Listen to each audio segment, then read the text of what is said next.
You know, sometimes the most ordinary moments lead to the most extraordinary discoveries. And for Solana and Serena, that moment came on a dusty Saturday afternoon in Portland, Oregon. Picture this, an old attic filled with the kind of memories that families tuck away and forget about. The air was thick and musty, smelling of aged wood and time itself. Sunlight filtered through a small window, catching particles of dust that floated like tiny stars in the dim space. Solana and Serena were identical twins, and I mean identical. Same dark eyes, same smile, same everything on the outside, but on the inside, they couldn't have been more different. Solana was the bold one, the risk taker, the sister who would jump first and ask questions later. She had this energy about her, always moving, always curious, always ready for the next adventure. Serena, on the other hand, was the thinker, careful, methodical. She was the one who read instruction manuals from start to finish, who made lists and checked them twice. Where Solana saw possibilities, Serena saw potential problems. And together, they balanced each other out perfectly. They'd been putting off this task for weeks. Their grandmother had passed away 2 months earlier, and their mother, Sarah, had asked them, practically begged them, to clean out the attic. It was one of those jobs nobody wants to do, you know. Going through a loved one's things, deciding what to keep and what to let go. It feels like saying goodbye all over again. But on this particular Saturday, they finally climbed those creaky attic stairs and got to work. Box after box, they sorted through their grandmother's life. Photo albums with pictures of people they'd never met. Jewelry that had gone out of style decades ago. Letters tied with faded ribbons. Dishes wrapped in newspaper from the 1980s. Each item told a story, held a memory. And then Serena found it. "Hey, look at this!" she called out, holding up a small box. Solana turned around, wiping dust from her hands. "What is it?" "It's one of those DNA testing kits," Serena said, examining the box. "Ancestry Journey. It's still sealed." Solana walked over, curious. "Did Grandma ever mention wanting to do one of these?" Serena shook her head. "Not that I remember. Looks like she bought it but never got around to actually using it." For a moment, they both just stared at the box. It seemed so out of character for their grandmother, a woman who'd always been intensely private about family matters. Why would she buy a DNA test? Then Solana's face lit up with that mischievous grin Serena knew all too well. "Well, why don't we do it? Finish what she started. Come on, it could be fun. Maybe we'll find out we're descended from royalty or something exotic." Serena rolled her eyes, but she was smiling. "Sure, why not? Could be interesting." And just like that, with barely a second thought, they made a decision that would change their lives forever. Serena, being Serena, carefully read through every word of the instructions. Solana, being Solana, already had the swab in her hand before her sister had finished reading. Within minutes, they'd completed the simple cheek swab test. Their DNA samples were sealed in the prepaid envelopes, ready to be mailed off. "I bet we're part Italian," Solana said, laughing as they walked down from the attic. "Or maybe Scandinavian. Wouldn't that be cool?" "Whatever we are, we'll find out in a couple of weeks," Serena replied, tucking the envelope into her bag. Neither of them could have imagined, not in their wildest dreams, how much those simple cotton swabs would disrupt everything they thought they knew about themselves. 2 weeks passed, life went on as normal, school, friends, homework, family dinners. The DNA test became just another thing they'd done and almost forgotten about. Until the email arrived. It was a Tuesday evening. Solana was scrolling through her phone when she saw the notification. "Ancestry Journey, your results are ready." "Serena, Mom, the DNA results are in," she called out excitedly. Within seconds, her sister was peering over her shoulder, and their mother, Sarah, had emerged from the kitchen, wiping her hands on a dish towel, a curious smile on her face. Solana opened the email and navigated to the results page. At first, everything seemed perfectly normal. The ancestry breakdown showed exactly what they'd expected, a mix of African and European heritage. Nothing surprising there. They scrolled down, reading through the percentages, commenting on the different regions highlighted on the map. And then they saw it. A red banner across the bottom of the page. Bold letters that made Solana's heart skip a beat. "Significant findings detected. Please consult a medical specialist immediately."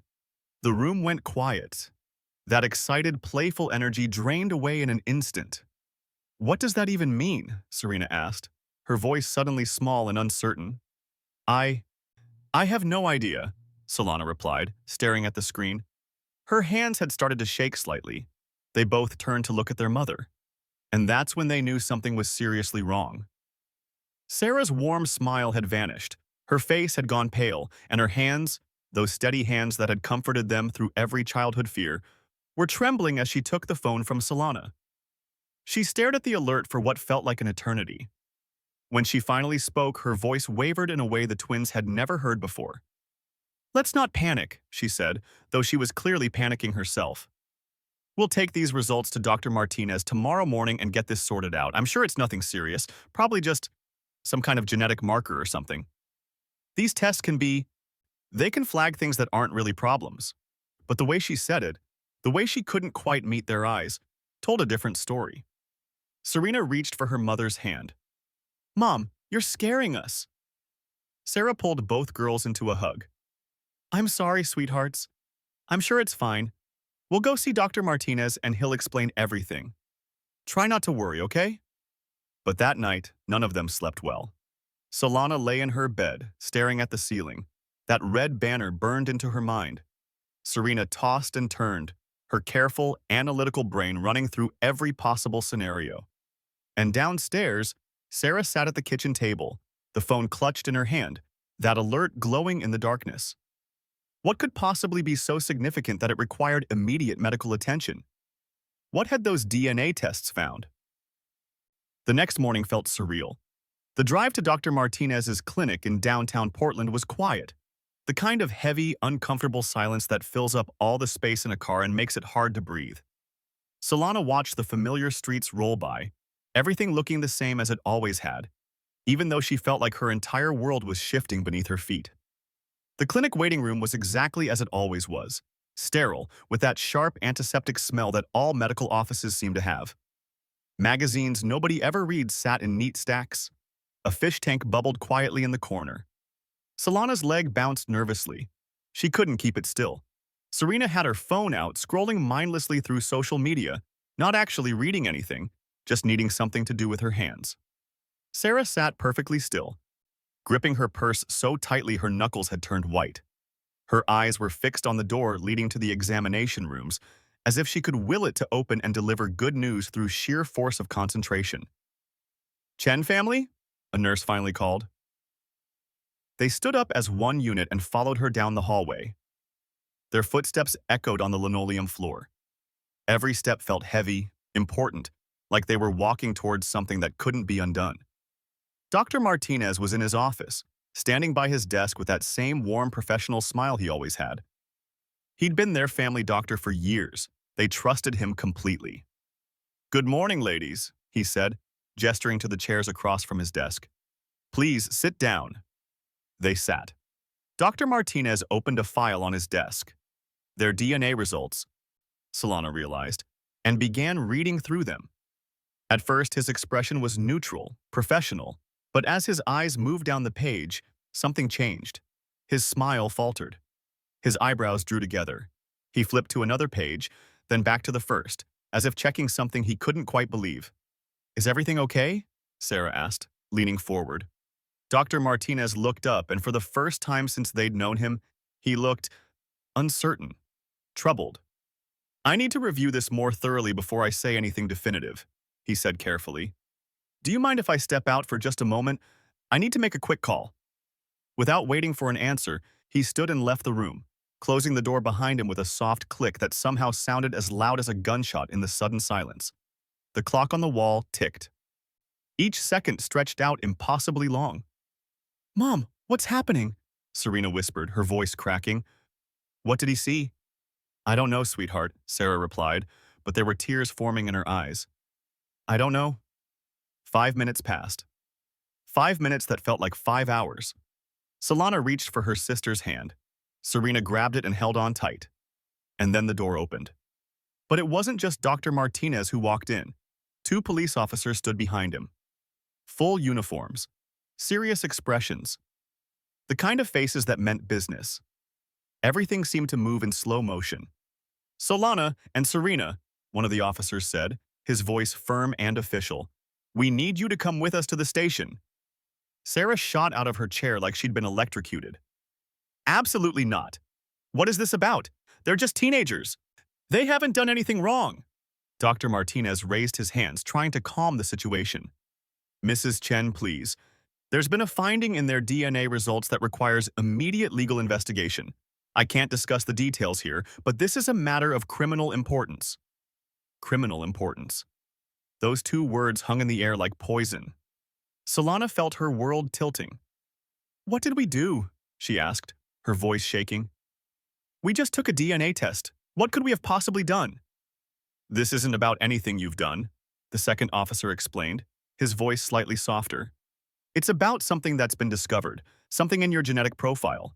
We need to investigate further, and we need to do it now. Panic flooded the room like a physical force. Serena started crying. Sarah was demanding answers, her voice getting louder and more desperate. Solana just sat there, frozen, trying to understand how a fun afternoon project had led to this moment. The officers were patient but firm. We need to go, now. They were escorted out of the clinic, their mother following close behind, still demanding explanations that nobody would give. As they stepped through the glass doors into the bright Portland daylight, Solana's eyes were hit by an unexpected sight. News reporters, cameras, microphones, journalists shouting questions. Is it true there's been a breakthrough in a cold case? Are you connected to the 2008 abduction? How do you feel right now? The questions came like bullets, fast and sharp and impossible to process. The officers quickly guided them to the patrol car, shielding them from the cameras as best they could. Within moments, they were inside, the door shut, the noise of the reporters muffled but still there. Solana looked at Serena. Serena looked back. Both of them had the same question written all over their faces. What is happening to our lives? The drive to the Portland police station was one of the longest rides of their lives. Nobody spoke. Not the officers in the front seat. Not Sarah, who sat between her daughters in the back, holding both their hands so tightly it almost hurt.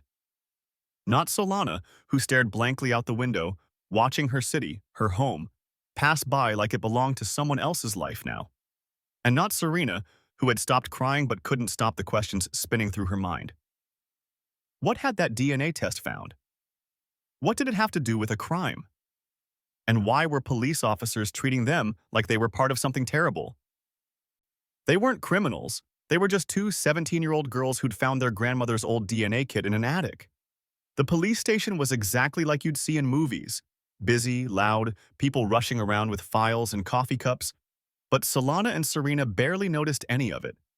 They were escorted quickly through the main area into a small, windowless room in the back. The interrogation room was cold. Gray walls, a metal table. 4 uncomfortable chairs, no windows. Just a single door and a mirror that was probably one of those two-way mirrors you see on TV.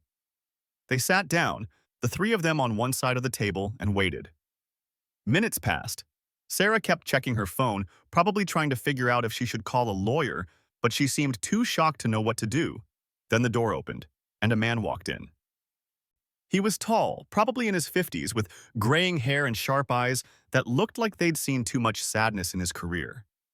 His face was weathered, serious, but there was something kind in his expression too. Like he understood that this was hard for them. "I'm Detective Morrison," he said, sitting down across from them. "I know this is overwhelming. I know you're scared and confused, and you have every right to be. But I need you to understand something. We're not here to hurt you. We're trying to protect you and get to the truth." "Protect us from what?" Sarah demanded, her voice sharp with a mother's fury. "You've dragged my daughters out of a doctor's office with police officers. There are reporters outside asking about a cold case, and you haven't told us a single thing. What is going on?" Detective Morrison took a breath, then opened a thick manila folder on the table. He slid a document across to them, a detailed printout of the twins' DNA results. And there at the bottom, highlighted in bold red letters, were words that made the entire room feel like it was spinning. Genetic match to unresolved criminal investigation. The silence that followed felt like falling into a void, like the floor had disappeared beneath them and they were just falling. What does that mean? Serena managed to whisper, her voice barely audible. Detective Morrison's expression softened, but his words hit like hammer blows.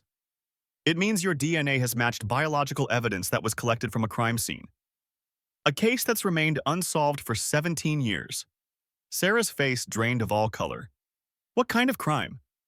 Morrison hesitated, and in that hesitation, Solana knew it was going to be bad. Really bad. It's connected to an infant abduction case from 2008, he said quietly. A case that devastated a family in Seattle and went cold years ago. We never found the babies. Until now. The world stopped. Solana heard the words, but they didn't make sense. Her brain couldn't process them. But, but we were only babies 17 years ago, she said, her voice rising with desperation. We were just… Exactly, Morrison replied, his eyes full of something that looked like sympathy. Which is why this is so unusual. The DNA match comes from biological material, specifically umbilical cord blood, that was found at the abduction scene. A match to both of you. This strongly suggests that someone very closely related to you was directly involved in that crime. Sarah's hands started shaking so violently she had to grip the edge of the table to steady herself. No, no, this has to be a mistake. My family would never, we would never… But even as she said it, her voice lacked conviction, because something was clicking into place. Something she'd maybe always wondered about but never allowed herself to question. Morrison leaned forward, his voice gentle but probing. Mrs. Chen, I need you to think carefully. Is there anyone in your family, past or present, who might have been involved in something like this? Anyone who seemed to have secrets? Anyone who acted strangely or kept things from you? No, Sarah exclaimed, but the word came out weak, uncertain. And that's when Solana spoke up. The words came out before she'd even fully thought them through. What about Grandma? She asked quietly. What about those journals in the attic? The room went completely silent. Sarah turned to look at her daughter, her eyes wide. Serena's mouth fell open slightly. Detective Morrison's entire demeanor changed. He sat up straighter, suddenly intensely focused. Your grandmother, tell me about her. Did she ever discuss anything unusual? Any family secrets? Anything mysterious from the past? Sarah shook her head vigorously, but the twins were exchanging a look. A meaningful, significant look. We found boxes of her old journals when we were cleaning the attic, Serena admitted, her voice hesitant. She was always very protective of them. She never let anyone read them when she was alive. We didn't read them either. It felt wrong, you know? But maybe there's something in them that could help? Morrison nodded seriously, and Solana could see his mind already working, already piecing together a puzzle they couldn't yet see. Those journals could be crucial evidence. Can you bring them to us as soon as possible? Sarah looked like she wanted to argue, to deny that her mother could have had anything to do with something so terrible. But finally, she just nodded, her voice tight and strained. Fine, we'll get them. But this has to be a mistake. It has to be. As they left the station, no longer escorted by police, but feeling even more trapped than before, a chilling question hung over them like a storm cloud. What had their beloved grandmother been hiding all these years? Back at their Portland home that evening, the atmosphere was suffocating. The box of journals sat on the coffee table like a bomb waiting to explode. Nobody wanted to open them, but they all knew they had to. They needed answers. They needed to understand. Solana and Serena sat on the floor, the journals spread out around them. Their mother sat on the couch, watching with red, exhausted eyes. Let's start from the beginning, Serena said, reaching for the oldest journal. A leather-bound book with yellowed pages and their grandmother's name embossed on the cover. The first entries were exactly what you'd expect.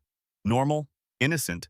Notes about family recipes, comments about the weather, fond memories of raising Sarah as a single mother, neighborhood gossip, birthday celebrations. It was comforting in a way. Proof that their grandmother had been the woman they remembered. Kind, loving, ordinary. But as they moved through the journals chronologically, the tone began to shift. The entries became shorter, more cryptic. Words were sometimes crossed out heavily as if she'd written something and then thought better of it. And then Serena found it. An entry dated 18 years ago when the twins would have been just babies. Listen to this, Serena said, her voice tight with tension.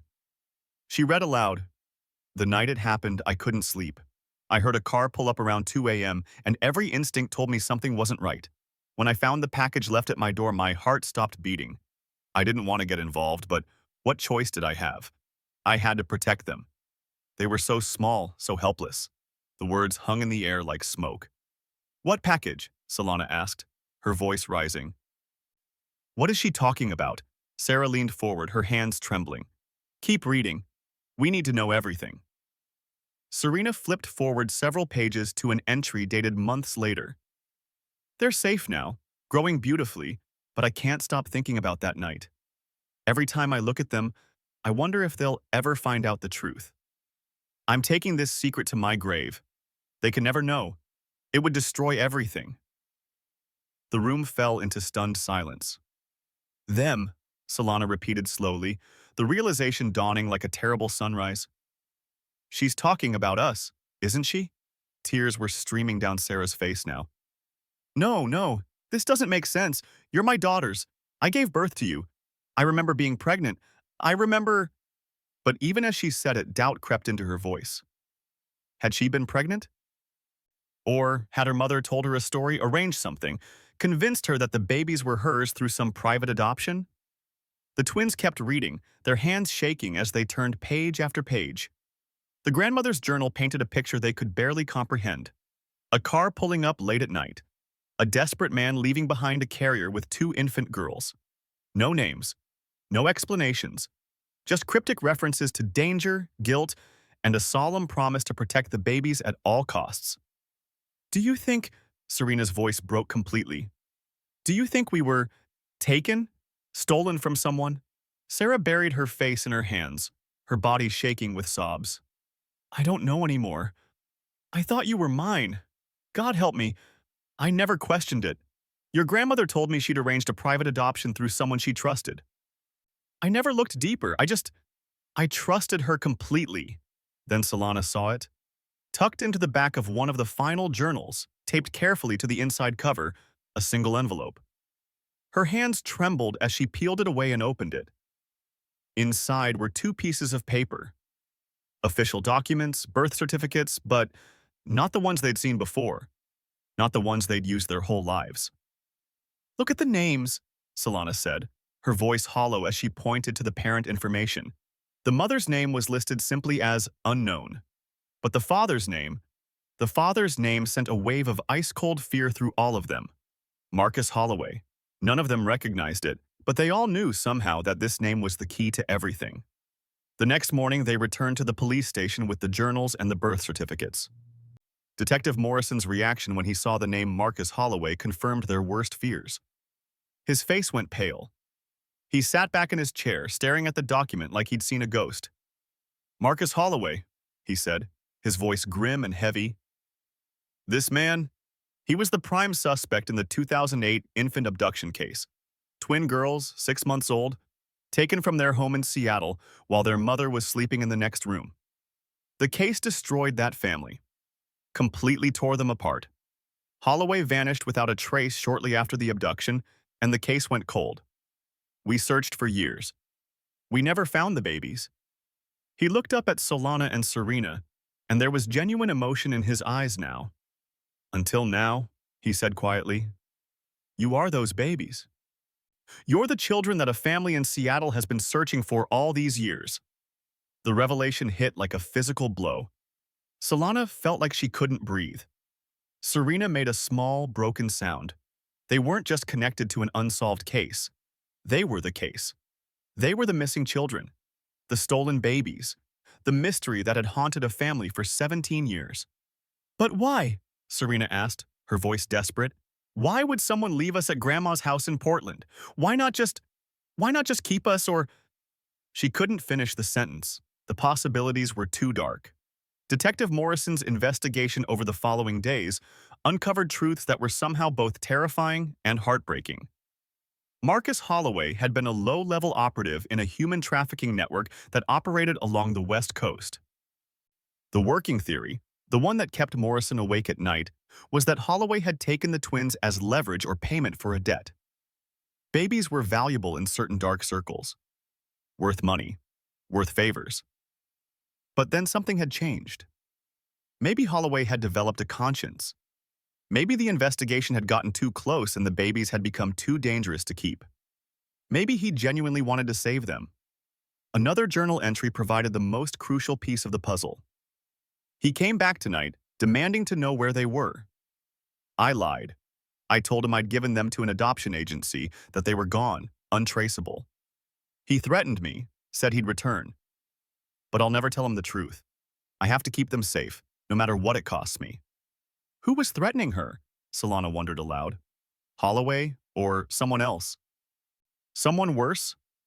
We may never know, Morrison admitted. Holloway's trail went completely cold 17 years ago. He either died or disappeared so completely that even the FBI can't find him. What if he's still out there? Serena asked one evening, voicing the fear that kept all of them awake at night. What if he comes back? It was a question no one could answer.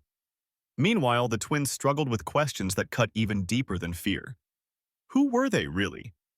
Were they Solana and Serena Chen, daughters of Sarah, granddaughters of a woman who'd kept them safe? Or were they someone else entirely, stolen children who'd lived a lie their entire lives? Does this mean Grandma saved us? Serena wondered aloud one night sitting in her room with Solana. Solana was quiet for a long moment. Maybe, she finally said. But it also means she knew we weren't hers. She knew we were taken from someone, and she kept that secret our whole lives. She let another family suffer, wondering what happened to their babies. It was complicated, so impossibly complicated. Their mother's words offered some comfort. You are my daughters, Sarah said firmly one evening, pulling them both into a fierce embrace. No matter what those papers say, no matter where you came from, you are mine. That hasn't changed. That will never change. But those words couldn't erase the complexity of their situation. Because Detective Morrison had done what he had to do. He'd located the biological family, the family from whom they'd been taken as infants, a mother in Seattle named Jennifer who had never stopped searching, who had kept their nursery exactly as it was 17 years ago, hoping against hope for a miracle, who had two younger children, siblings Solana and Serena never knew existed. The final journal entry provided both clarity and devastating heartbreak. He came to my door that night, desperate and terrified. He said they were in danger, that powerful people wanted them dead because of what he'd gotten involved in. He begged me to take them, swore it was the only way to save their lives. I didn't want to believe him, but when I saw the genuine terror in his eyes, I couldn't refuse. I don't know what he was running from, but I knew in that moment I would protect those babies with everything I had, even if it meant lying to my own daughter, even if it meant breaking the law. So their grandmother had made an impossible choice. She'd saved their lives, but at what cost? At the cost of another mother's grief was? At the cost of truth? There were no easy answers. In the weeks that followed, life slowly began to stabilize into a new kind of normal. The media attention eventually faded, though whispers and curious stares still followed the family around Portland. Detective Morrison kept them updated, but Marcus Holloway remained a ghost, either dead or vanished so completely that even the most advanced law enforcement resources couldn't find him. The hardest part, the part that required more courage than anything else, was meeting Jennifer. The meeting was arranged carefully, with therapists and counselors present. It took place in a neutral location, a comfortable conference room that didn't belong to either family. When Jennifer walked in, Solana and Serena saw themselves in her face, the shape of her eyes, the curve of her smile. It was like looking into a mirror that showed them 25 years into the future. Jennifer stood there, tears streaming down her face, her hands shaking. "My babies," she whispered. "My babies are alive." But she didn't rush forward. She didn't try to grab them or claim them. She stood there, respecting their space, understanding that they were no longer the infants she'd lost. "I don't want to take you away from the family you know," Jennifer said, her voice breaking but steady.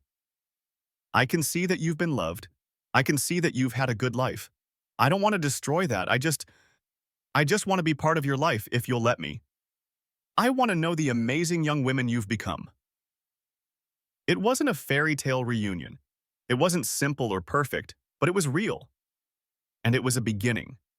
Over the following months, Solana and Serena made a decision. They wanted both families in their lives. Sarah, who had raised them and loved them unconditionally, and Jennifer, who had never stopped searching and hoping. Their two younger siblings in Seattle, a brother and sister they were slowly getting to know. It was complicated. Some days were harder than others, but they were building something new. A family that was bigger and more complex than most, held together by love and forgiveness and the understanding that sometimes the right choices look wrong from the outside. One evening, months after the truth had emerged, the twins sat on the porch of their Portland home with Sarah.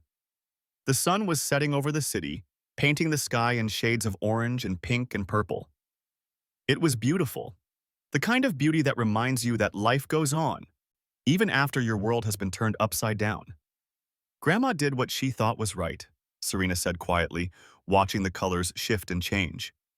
She protected us, even though it meant carrying that terrible secret her whole life. She gave us a chance at a normal life, at being safe, at being loved. And Mom, Solana added, squeezing Sarah's hand, you've been our rock through all of this. No DNA test, no birth certificate, no shocking revelation can change what you mean to us. You're our mother. That's never going to change. Sarah placed her arms around both daughters' shoulders, pulling them close. Her voice was soft but filled with emotion when she spoke. Family isn't just about biology, she said. It's not about DNA or blood or where you came from. It's about the people who stand by you when everything falls apart. The people who fight for you, who love you, even when the world turns upside down and nothing makes sense anymore. That's what your grandmother believed when she made her impossible choice. And that's what I believe too. The twins nodded, finding peace in her words. Their journey had been filled with shock and fear and betrayal and uncertainty. But it had also brought unexpected gifts, a deeper understanding of what love really means, an expanded family, a profound appreciation for the complicated nature of loyalty and sacrifice.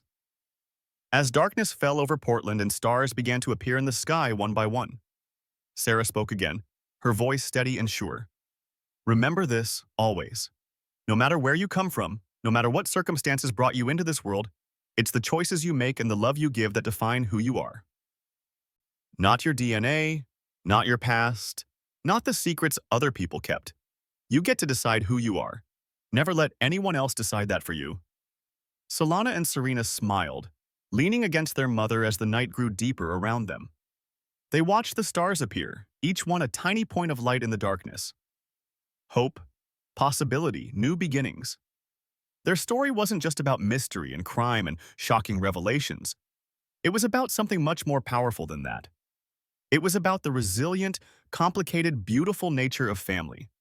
About how sometimes the people who love us most are the ones who make impossible choices to keep us safe. About how identity isn't built from where we come from, but from who stands beside us through life's darkest moments. The truth had been painful. There was no denying that. But it had also been liberating. They knew who they were now, not just the stolen babies from a cold case file. Not just the daughters of Sarah Chen. Not just the long-lost children of Jennifer. They were Solana and Serena, daughters of two mothers, survivors of circumstances beyond their control. Young women strong enough to forge their own path forward, with both families in their hearts and the wisdom to understand that love comes in many forms. And maybe that's the most important truth of all. Family isn't always simple. It isn't always what you expect. Sometimes it's messy and complicated and built from impossible choices made in desperate moments.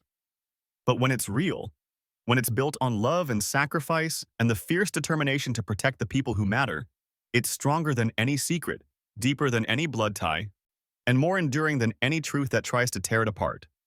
So, what do you think? If you've ever faced challenges that made you question who you are or where you belong, remember that your strength lies in the love and support of those around you. Remember that family is what you make it, and that the bonds we choose can be just as powerful, sometimes even more powerful, than the ones we're born with.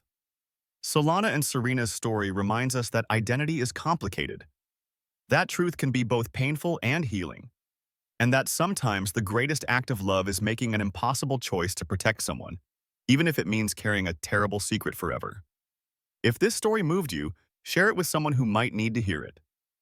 And remember, no matter what secrets your own family might hold, no matter what complicated truths lie in your past, you have the power to decide who you are and what kind of family you build around you. Thank you for listening to this story. Until next time, take care of yourselves and the people you love.